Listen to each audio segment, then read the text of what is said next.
Warga yang terdampak banjir di Kabupaten Aceh Tenggara mulai mendapatkan air bersih. Hingga saat ini, pihak PDAM Tirta Agara terus melakukan penambahan tabung air untuk sejumlah desa yang terdampak banjir tersebut. Banjir yang melanda di sejumlah daerah di Kabupaten Aceh Tenggara membuat warga kesulitan mendapatkan air bersih beberapa hari yang lalu.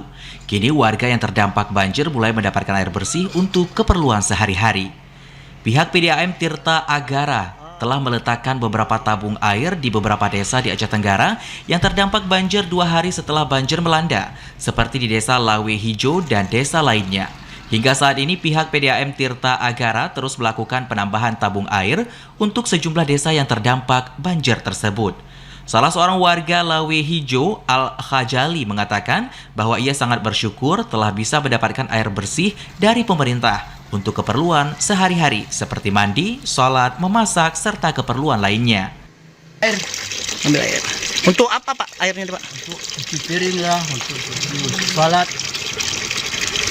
Berapa hari udah Bapak ngambil air seperti ini Pak? Udah 3 hari. Ya. Kenapa? Penyebabnya apa nih Pak? Banjir.